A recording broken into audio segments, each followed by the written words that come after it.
Good evening. Thank you for joining us. I'm Doug Currin. And I'm Leslie Draffin. New information tonight in the apparent murder-suicide on Lake Waco that resulted in the death of 2 people. Police say the pair were husband and wife. Channel 6 News reporter Chris Rogers spoke to people who live nearby tonight. He joins us now with details. Hi, Chris. Hey, Doug. Hey, Leslie. Those who knew the husband and wife who were found dead this afternoon in their houseboat in the Lake Waco marina tell me the pair had only been married for a short period of time. Some say they heard gunshots at some point last night but thought nothing of it at the time.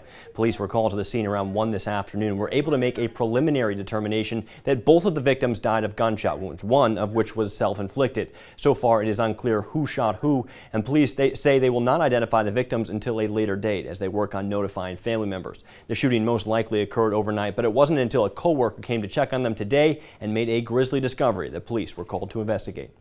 They hadn't been to work today, they were missing, so he came out to check on one or the other, either the man or the woman. When he got to the houseboat, he discovered both were deceased inside the houseboat. Now, Doug and Leslie, although police have not yet identified the pair, I spoke to people who live in the area, and they tell me this news came as a shock, as you can imagine. This is a developing story. We will continue to update you with any new details as they become available. Guys. All right, thank you, Chris. Time now for a first check of your weather. Chief Meteorologist Andersen standing by with a look at what's going on outside. Hey, Andy. Another summer night for us here in Central Texas. Leslie and Doug, high humidity values already beginning to climb across Central Texas. Skies are clear. There's a live look from sparkling downtown Temple via our Encore Sky Live weather camera. And it's going to be a hot day for us again tomorrow. Now, we hit 100 degrees this afternoon. It actually hit a high of 101. That's 3 total 100-degree days. 2 in a row now. Normal high is about 97 degrees. So we're talking about damaging heat, dangerous heat over the next couple of afternoons. So a heat advisory has been issued up and down the I-35 corridor for heat indices as much as 108 degrees by mid-afternoon. Our forecast for tonight takes our temperatures down only into the upper 70s and low 80s in most cases, and then we zoom back up to around 100 degrees with heat index very close to 105 degrees at times. Not much in the way of any rain forecast either. We'll talk about our rain chances coming up a little later in the news. All right, Andy, thank you very much. An area mentorship program in Currin is hoping to reach at-risk youth and get them back on the right track after an increase in crime in that city. The program is run through the Transforming Life Center. Channel 6 News reporter Imani Payne explains how it's teaching kids valuable skills. Youth crime in Currin was always concerning for professional counselor LaDonna Harris. With the violence continuing to rise, she decided to invest in the next generation in a big way. If you see a problem, not let's just talk about it, but let's do something about it. She opened the Transforming Life Center, a place that welcomes at-risk youth who come from broken homes or may be facing a misdemeanor or felony charge. They get matched with a community mentor and work with them for a year or longer, learning valuable life skills. You can role model, you can be a mentor, you can show a positive image for the children that, they might not see otherwise. That positive adult image is something Brian Hildenbrand appreciated. After run-ins with the law and spending a year in jail, he says his mentor got him back on the right path. She started helping me do better in class, get my stuff done, stay out of trouble, then help me get a job and basically keep moving forward with life. And with a new baby and family to think about, he says utilizing those skills are more important now than ever before. Without them, without the help that I've been getting for all these years, I think first off, I wouldn't have finished high school. Second off, I'd probably still be locked up, so. A kind act the mentors here hope to continue paying forward. Oh, you know what? I'm going to invest in the next generation. I'm going to reach out to the next generation because when you're old and you're looking at the world falling apart, what did you do to change it? Reporting in Currin, Imani Payne, Channel 6 News. Now, the director hopes to expand the program to include a multi-purpose youth center where teens can take part in safe, fun activities. If you would like to volunteer or donate, visit our website, KCEN-TV.com. If you regularly drive through Bruceville Eddy to Highway 7, listen up. Driving in the area is about to get a little more complicated. Next Wednesday, TxDOT will be demolishing the Highway 7 bridge that crosses I-35. TxDOT plans to build a much larger bridge in its place, but that could take up to a year. 35 will shut down at Bruceville Eddy Wednesday at 7 p.m. and will stay closed until Thursday at 7 a.m. while that demolition takes place. All traffic will be diverted to access roads during that time. With a brand new governing structure and 7 new members, the Baylor University Board of Regents approved a tuition hike today.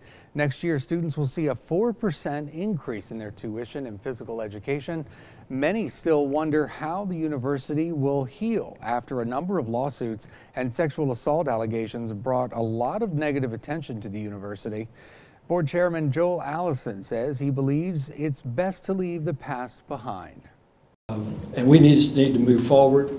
We need to understand and learn from the past, and that's what we're doing when we're implementing our changes and our processes. You get good people, good processes, and good systems, we will become the model. Now, that's not what we wanted to get to, but we now have people coming to us to say, how did you do this change and make it right? The board chairman says they have worked to diversify that board. The new members consist of 2 men and 5 women.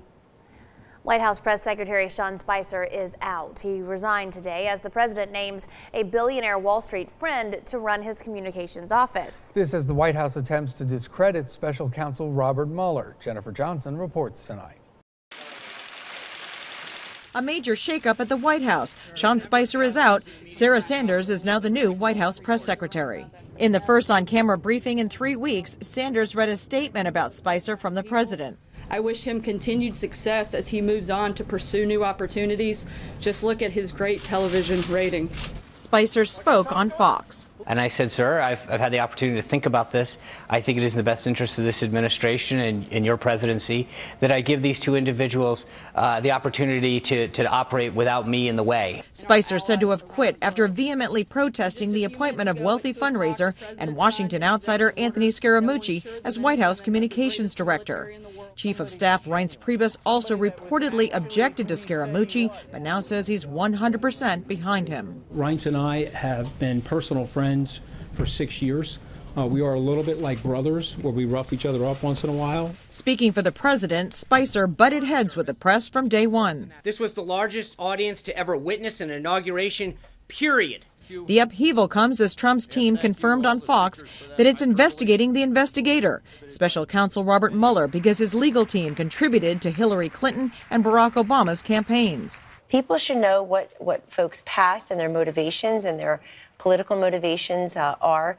These were minor donations. It's reportedly part of an overall effort to discredit Mueller's investigation into Trump ties to Russia. Jennifer Johnson, NBC News, Washington.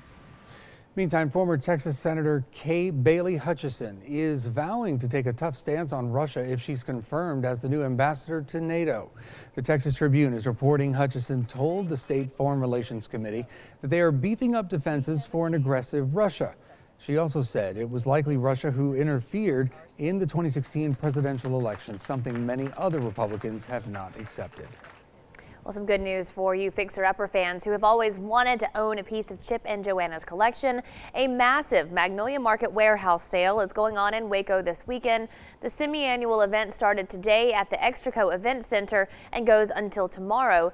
The sale included items that have been discontinued, overstocked, or lightly damaged. Staff says so far 6,000 people have taken advantage of the sale, some even coming from out of state. How could we not come? we came to just do the Waco shopping and all that. The massive sale will be going on all day tomorrow as well, starting at 7 a.m. and ending at 5 p.m. Still to come on Channel 6 News at 10, it was a special tribute for a retired firefighter today. Find out why his son says it'll be the highlight of the family's year.